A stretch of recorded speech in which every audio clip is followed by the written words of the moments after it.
Okay.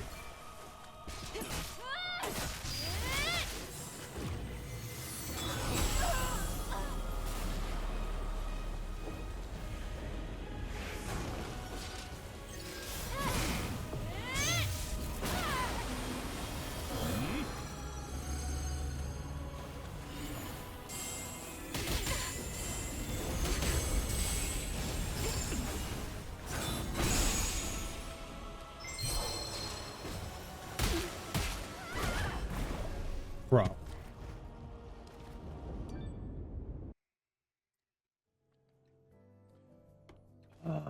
It's so frustrating not be able to see his attacks.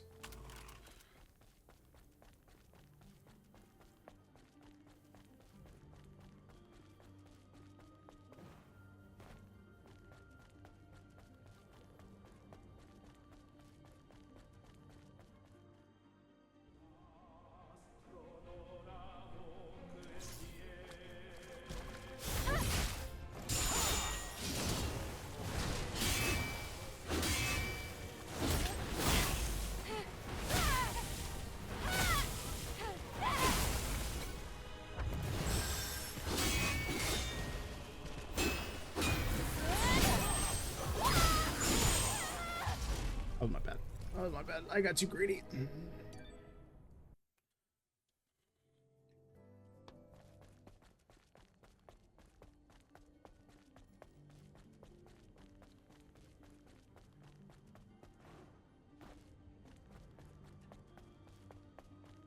All right. All right. All right. All right. All right. All right. All right. Time to get serious. Time to get serious.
Come on. We don't have many heals. We don't have basically any heals left, so we gotta hope.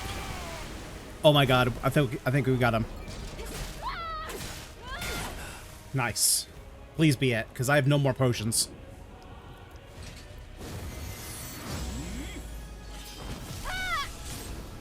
Oh, what the? We got wings? Oh, we're in tacky mode. That's why.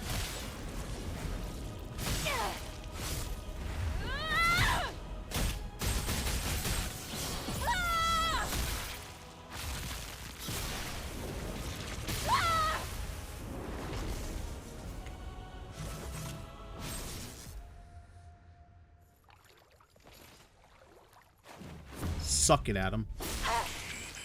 You idiot.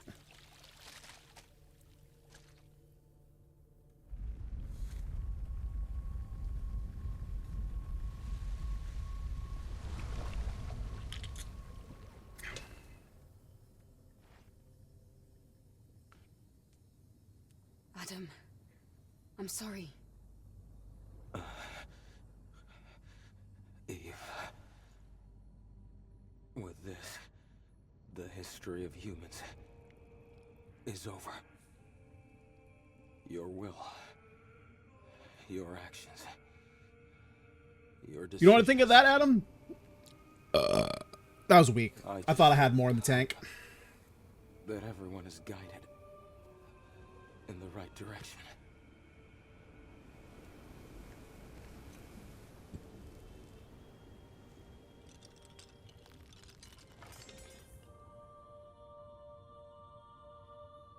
Adam.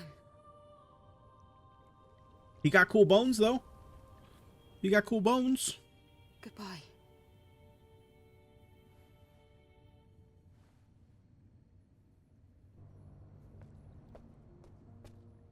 Eve?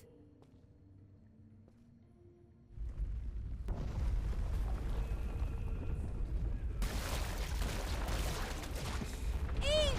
The nest! Hurry!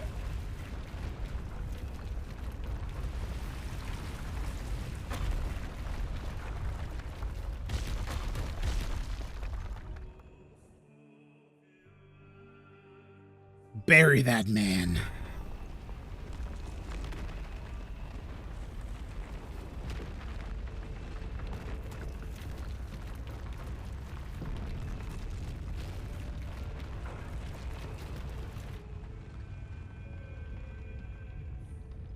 I feel like right now we're in the end of the third Indiana Jones movie. Like, are we gonna ride away on horses and realize like Eve was named after the family dog or something? Oh, is this God? A starry night. Or is this like Mother Sphere? Reading the future. Wait. It's like mapping out the night sky. Is that Kaya? And sometimes you catch a glimpse of a shooting star falling towards Earth.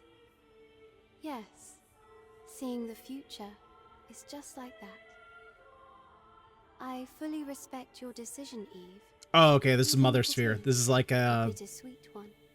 manifestation of her, I will be waiting for you, and I think. I will be watching.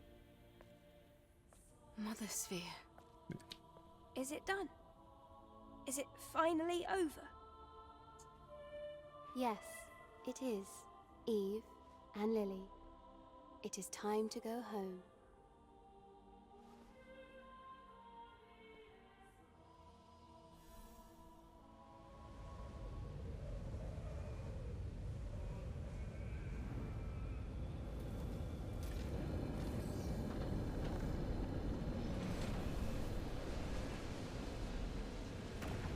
The all but Ross.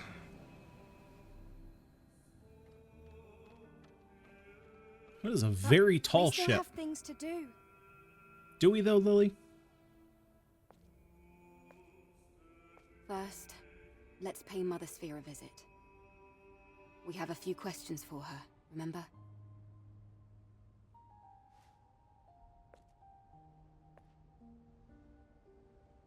Man, I feel sorry for Eve's feet. Having to fight in those shoes this whole time? Jesus.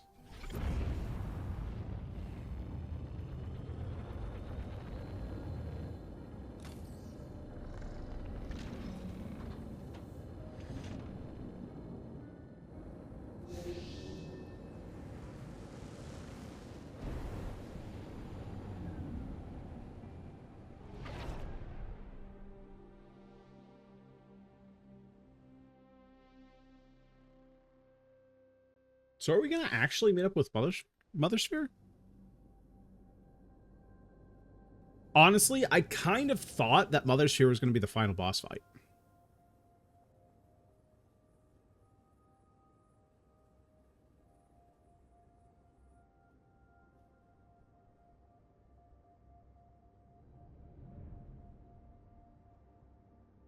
Ah, I can see the colony. Oh, but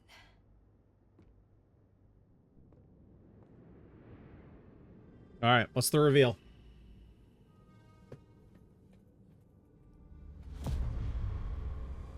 Holy shit!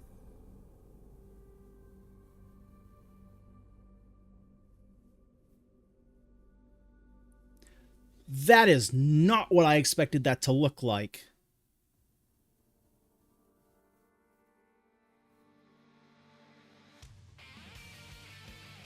Wait, what? That's it?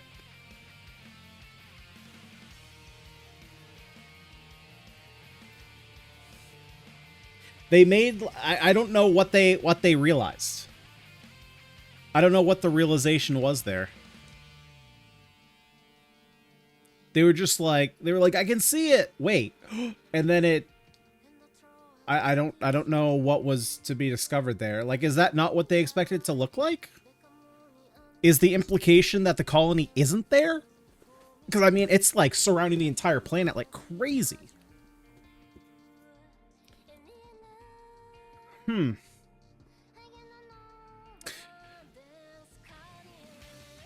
Yeah, so I mean, I'm not gonna give my full thoughts because I'm gonna do a review video on this one. I think I'm gonna try and do like short review videos for the games I play. Hey, thank you, Ryan, for completing the game. Oh, I will say, as for the final bosses, I think that Blackson, thank you so much for thank you so much.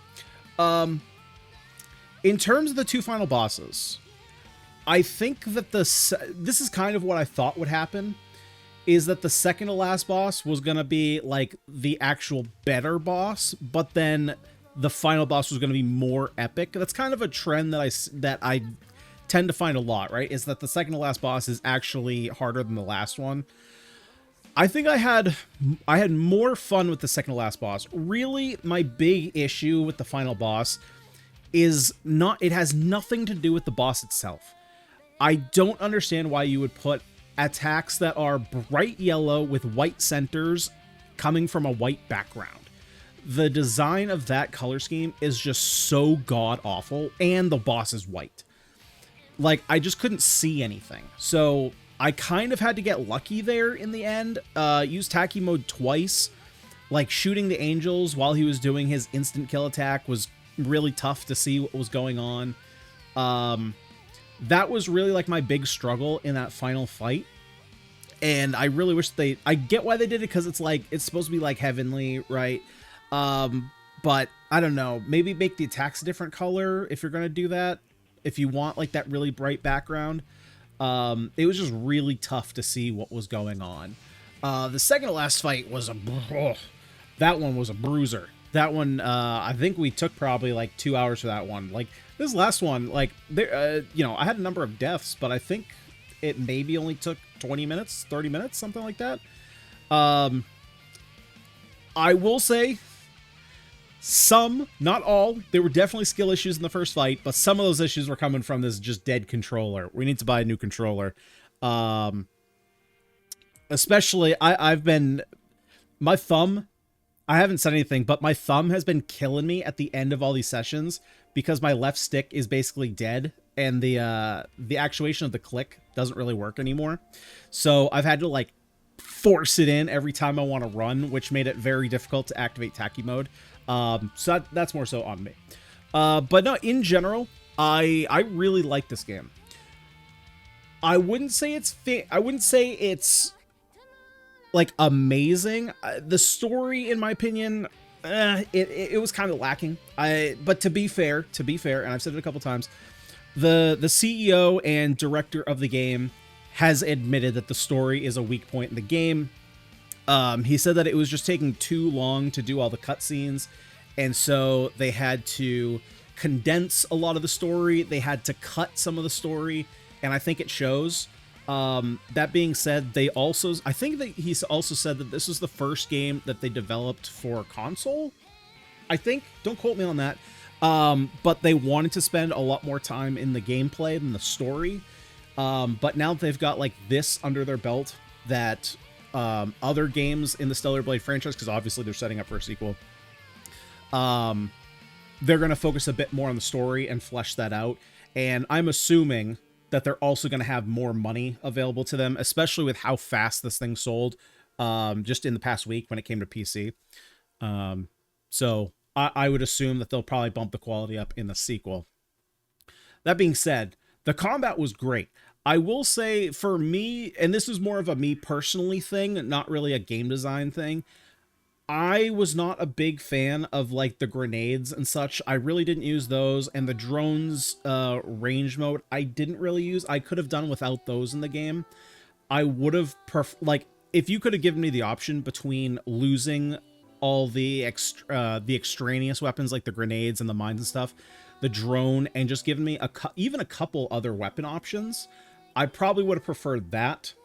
The times where we were forced to use the drone, like those sections that kind of turned into horror survivor, I'm glad they only did it twice. They weren't my favorite sections, but I think that there was enough there to break up kind of the same gameplay pattern for, you know, the majority of the game, basically. So I'm not exactly mad at that. They weren't my favorite sections, but I appreciate them being there and them kind of trying something a little bit different, kind of forcing you to use the gun a little bit. Let's see. One of my other thoughts was that the shops in general seemed kind of not really worth anything. It was kind of like the shops were there to facilitate you spending gold in order to work your way up to outfits, right? Because every shopkeeper has an affinity level, and so you have to buy things from them to get their affinity level up to level 3, and then you're probably going to find either new outfits or new glasses or new earrings. The items themselves, again, probably because I wasn't using either the grenades or the drone system, I didn't really have to buy anything from them. The only thing that I find that I was buying were the WB pumps. So other than that, it seemed like basically everything was leading to just more outfits, which you kind of got to expect when it comes to a game that's, you know, it knows what it's trying to do. It's trying to push that like attractive hot female body in front of you and give you all the sexy outfits. That's what it's trying to do, and it does it well. So I can't get too mad at it because I'm wanting it. I was kind of wanting it to do something that it's not trying to do, and that's not fair for me to put that on a game, right? It's like, man, my Toyota Camry is really having trouble doing all this off-roading. It's like, well, yeah, duh, it's not an off-roading vehicle. Like, what did you expect? Like, technically it can because it can drive, but it's not set up for that, right? So that's not fair for me to put those expectations on the game. That being said, though, the combat felt really good. There was definitely a large learning curve in the beginning when it came to all the different directions of dodging, when it came to learning what color indicates you have to parry, what color indicates that you need to perfect parry, what color you need to perfect dodge. And then, of course, all the different combos. I really didn't lean into the combo system. I'm not very good with combos. I kind of learned one or two that I needed, right? I had, like, the quadruple Y that was easy to get some burst energy from that. And then I had the triple X double Y, which was the only really level 4 combo that I had memorized. So rather than trying to memorize all of them, I picked, like, 2 or 3 that were fairly easy to remember, and I kind of stuck with those. But I do like they added that. And like I've kind of said through this whole playthrough, is that the game definitely leans on a pretty fine line between a more action combat game like a God of War, previous to 2018 God of War, or like Devil May Cry, and a Souls-like. I definitely wouldn't say that this is a Souls-like. Like I've been saying, it's more of a Souls-light. It has elements that are reminiscent of Souls games. You know, you have the bonfires, you have the stat level ups, you have the punishing combat, parry system, all that kind of stuff, you know, challenging bosses. But it is a bit easier, I think, than Souls games, right? I haven't played any myself, but I've watched a number of streams and I've watched a bunch of content over the years about Souls, like, so I have a pretty firm understanding of the games. I just haven't put my hands on them, you know. And so there were a lot of things that alleviated the difficulty. So like the WB pumps allowing you to revive once, especially during boss fights.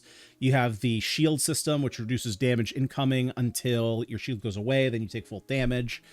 You don't have souls to lose.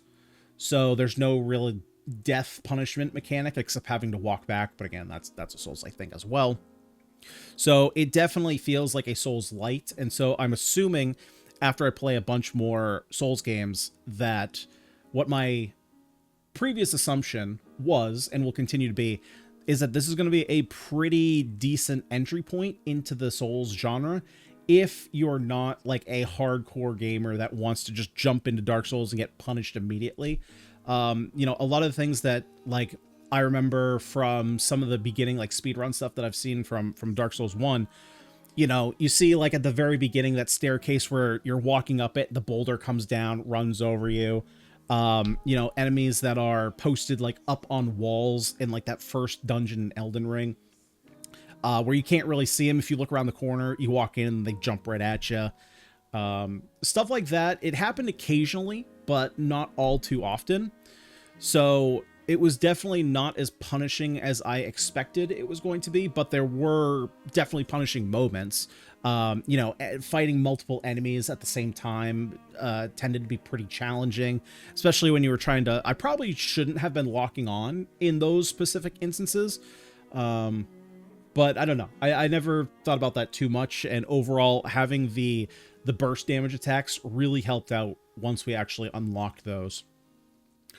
The music, I will say, was fantastic. There was one or two times I felt like the music cues didn't exactly line up with the tone of the moment that I was playing in. But overall, I was a big fan of the soundtrack. This is one that I will probably save and go back to every once in a while when I just want kind of an eclectic taste of like electronic and metal and ambient. It's like a 10-hour OST. I had it on today while I was doing some writing, and it's really great. It's really great. Dark Souls and Elden Ring are great games. Well, like I said, I haven't played them myself, but from everything I've heard, they certainly are. And I definitely, those are on my list of like games that I've missed that I have to go back and play. I unfortunately, just in case, you know, you haven't heard, Blackson, you know, I took a pretty big, I have a pretty big lapse in gaming in my repertoire, and the past like year and a half I've spent doing a lot of roguelites. So a lot of these double and AAA games, a lot of like the action combat RPG. I gotta figure out what I call these games. Like every time I say action RPG, I'm like, I don't mean Diablo or Path of Exile, but action RPG encompasses so many games nowadays. It's like, maybe that's just what people are calling them. But yeah, I do want to go back. I wasn't exactly I'm still not exactly sure what we're going to be playing next. I have a few games up in the air. I honestly thought that it was going to take longer for me to beat Stellar Blade, and so I was kind of hoping that because there is a new update. There's a new update coming to the first Berserker Kazan on the 26th. Not that it's a big update. The only thing I really know about it is that it's bringing a female character to the game, and so it's possible that I can just swap, because I want to play the female character. That would be cool. Just because it's different content. But I don't know if I can swap mid playthrough, and there's no way that I'm going to be able to like beat a game unless I pick another short game before then. So it's either going to be like the first Berserker Kazan, or I really want to play Liza P. There's been, I'm in the Liza P mode because there's so much Liza P going on in my Twitch feed. Like everyone that I watch is playing Liza P right now. And Night Rain. But Night Rain, when Night Rain came out, I was like, I don't really feel like playing Night Rain because I don't have any connection with it. Like I've never played Elden Ring, so I feel like a lot of it is going to be lost on me. And I was intending on playing it solo, and it seems like it's really tough to play solo unless you're pretty experienced in Elden Ring. So I decided to pass up on that one. Yeah, initially I was thinking that we were going to jump into Dark Souls 1, but I don't know. Don't know. There's not a lot of big releases that I really want to catch until I think it's October 2nd that Wu Chang comes out, which is another Souls-like. But it's a Chinese Souls-like, which I'm very excited about because if we're being honest, the Chinese games that have been coming out are kicking the Western games ass. So I'm pretty excited for that. China's got some good games coming out. They've been doing pretty well, so I'm pretty excited. And from what I've heard, that's one to keep a lookout for. So that'll be pretty cool. Wait, is it next month? I thought it was October 2nd. I initially September like 26th stuck in my head, but I thought it was October 2nd. But either way, that's within a week or two of each other. But that one would be cool.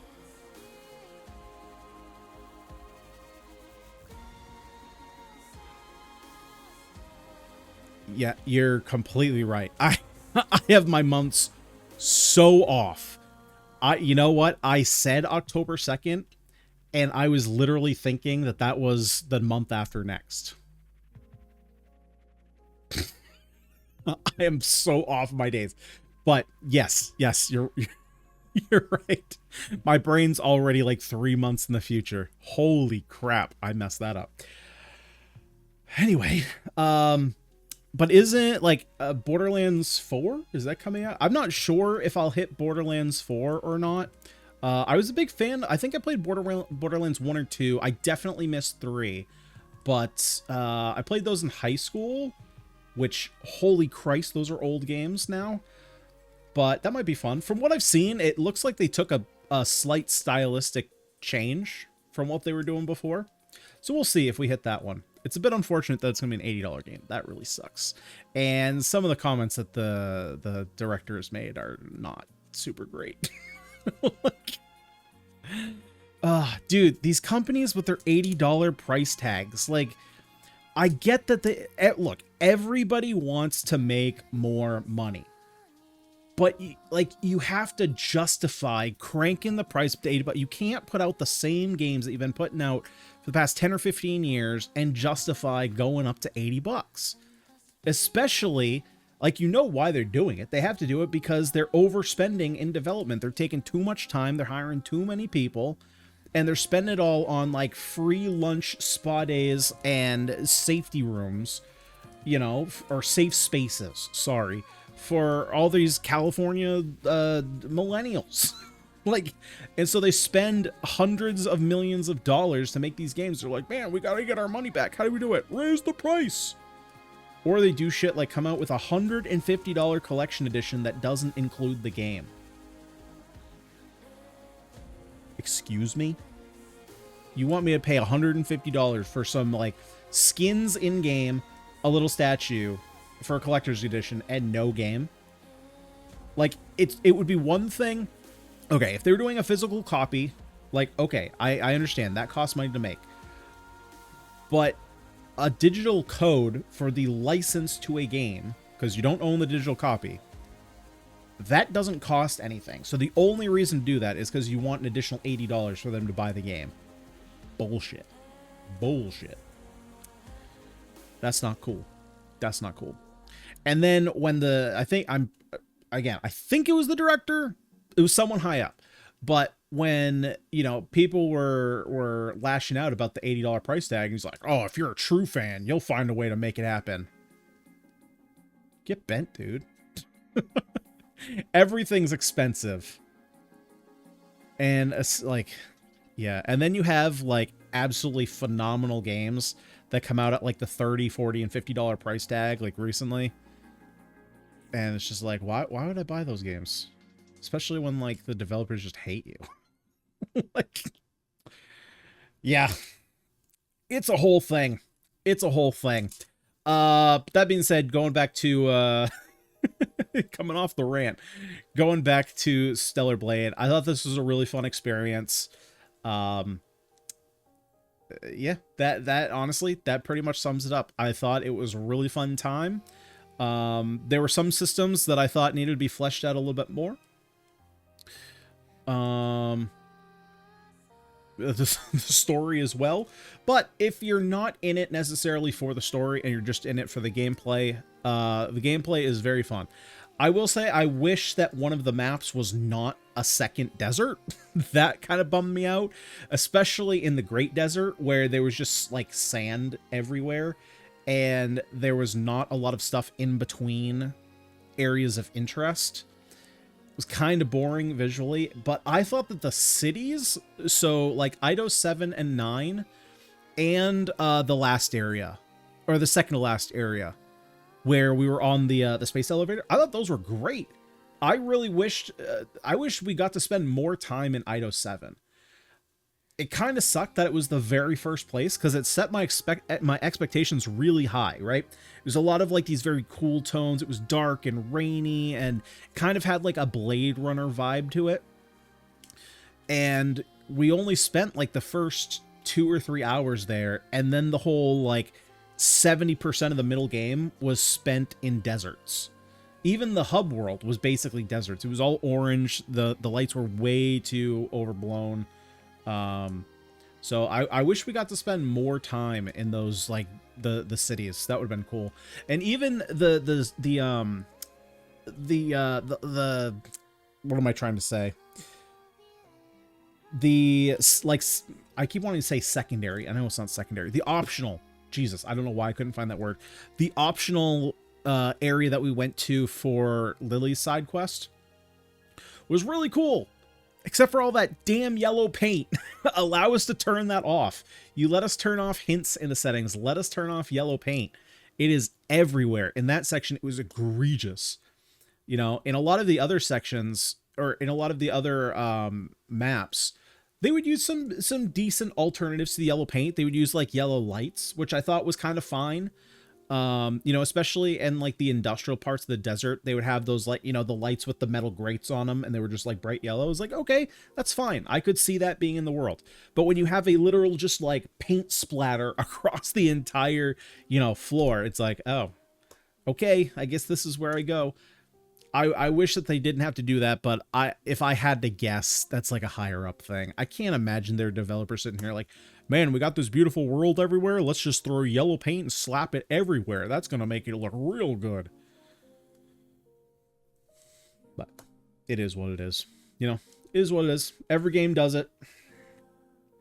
I think Horizon lets you scan and then the yellow shows. That sounds familiar. It's been a long time since I played Horizon. I haven't played the second one. I played the first one, but I think you're correct in that. And that's actually a good, I think that's a good second ground. And honestly, they could have done the same thing here. You have the drone, which I never really found a need to use. That would have been a good use for it. I would have much preferred that. Yeah, that would have been a good idea. Yeah, I just wish developers would start finding alternative ways, because there are ways to make it relevant to the game. It's really jarring when it's just like giant paint splatters on the ground, but the one that I'm always going to go back to for a while now is Expedition 33, because in Expedition 33 it makes sense why there is paint, right? And they even have the little journals to set it up, in that the previous expeditions are marking their paths to be like, this is the way we went up until, you know, they died. And so it was like there was in-game lore as to why there was yellow paint, and it made sense. It wasn't just like, you know, it wasn't like they put it there and it wasn't relevant. Everything that every previous expedition had done was there so that the expedition to come would have an easier time. Just like all the footholds that allow you to climb all the cliffs, like a previous expedition planted all those, so that way the next expedition could climb those cliffs. So like that was a fine way to do it without necessarily hiding it. But Horizon, that's a great way to do it. They could have done so here with that as well, or just honestly a simple toggle. I'm again, I'm no developer, so I don't know what can and can't be done, and I don't know how easy or difficult this would be. But based on my own experience in more editing programs like in After Effects, I would assume that there would be some kind of way to do this where you could tag every yellow paint decal with a certain tag. It doesn't have to necessarily be paint, but let's just say you tag it with X34976 whatever. And then in your settings you can have a toggle where it says, okay, anything tagged with this, if you untoggle it, it will just not appear. That might be more complicated. I don't know how exactly it works in development, but I would think that you could do something like that. Because, like, if you turn off hints, then you just, like, really don't want hints, and you might just want to be able to turn it off. I think that it's fine if you put, even if they put the drone ability where anytime you activate the drone, you could see those handholds. I think that's a fine solution as well. But, yeah, just having it everywhere is like, let us be allowed to toggle that. Oh, I can speed this up. Do I have any other thoughts of Stellar Blade? I mean, what do we got here? The journey to find the truth continue. Okay, yeah. So yeah, they're clearly setting up for another game. I think that it's a bit unfortunate that you have a lot of people that try to push certain narratives about this game. That, you know, this game is only popular because it has an attractive woman. Unfortunately, you know, that's the, oh Jesus, there's a hard mode. Frick that. You know, unfortunately, I think a lot of that is coming from the Americas. One of them, to be specific. Yeah, so I don't know how much stuff like that has tainted the general public's opinion of this game.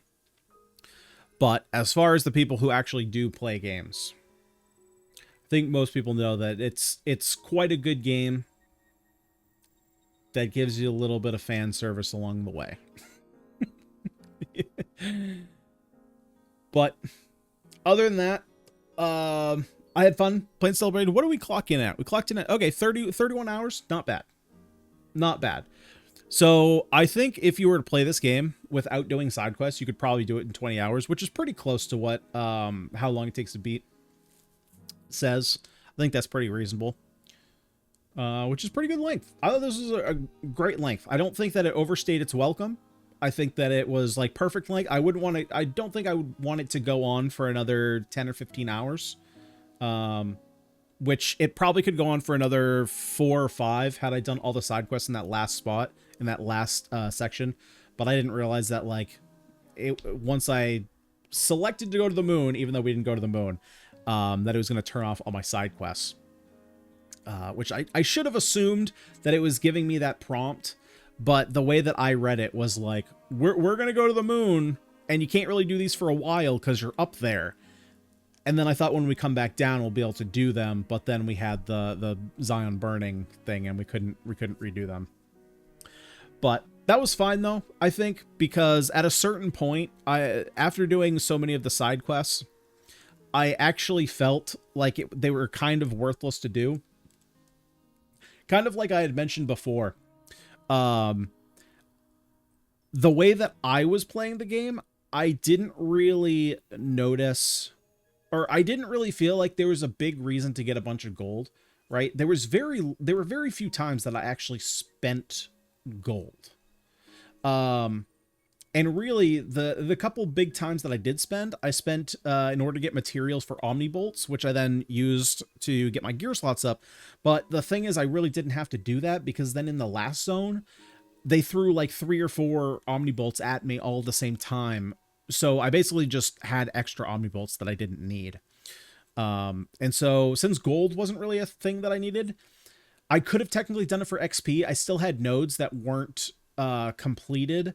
However, I felt pretty early on that I was kind of good on nodes. I'd kind of taken everything I needed, and everything else was kind of extraneous. Like the whole tacky tree, I didn't really feel like I needed, because I didn't really notice if there was a reason why I should be using light or heavy attacks versus just using her left bumper attacks the whole time. So it didn't really seem, and like she doesn't take damage. You don't take damage while you're in the mode, so there was no real reason for me to take any of the parry power-ups. So there wasn't really a lot of reason for me to get the gold. There wasn't really a lot of reason for me to get the XP. The only other things that I could have done are like, you know, all the butterfly pictures, the fish pictures to get more costumes.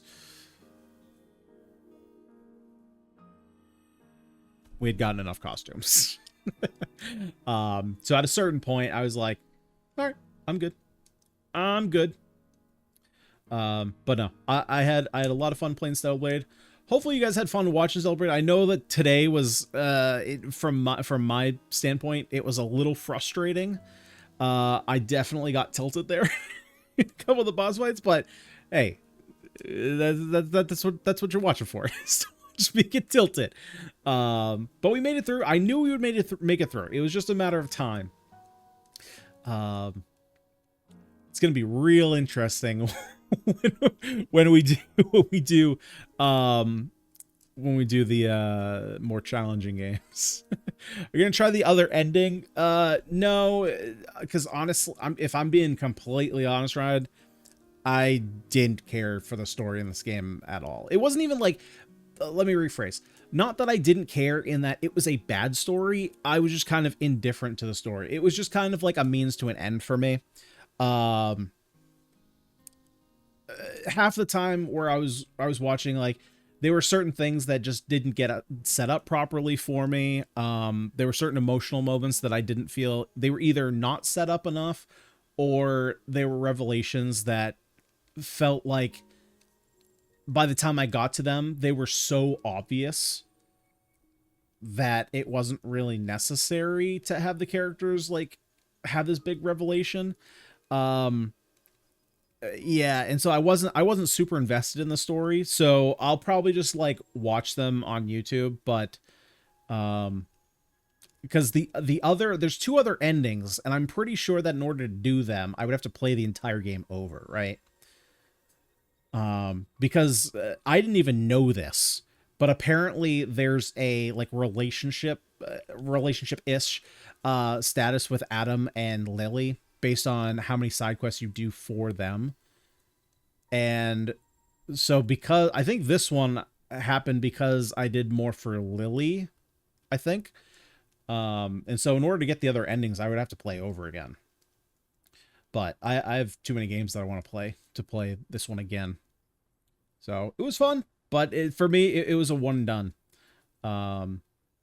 Unfortunately, like I kind of said before, the combat is going to be exactly the same. It's not like I can toy around with other builds. There's really only one essential build in the game, so combat would be the same. Yeah. So other than that, for me, you know, there's not a lot of reason for me to go back and play it again. With that being said, I want to thank everyone. Oh, wait. Do you have the man boss challenge fight? I don't know. That's a good question.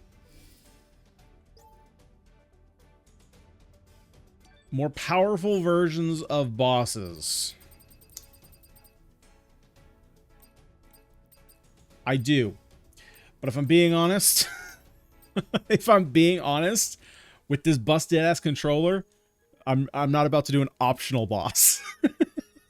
In all honesty. If my controller was working properly, maybe, but not with this. I gotta buy a new one. I've had to buy a new one for a while anyway. This is just my excuse to buy one. So, so with that, I am going to call it for this evening.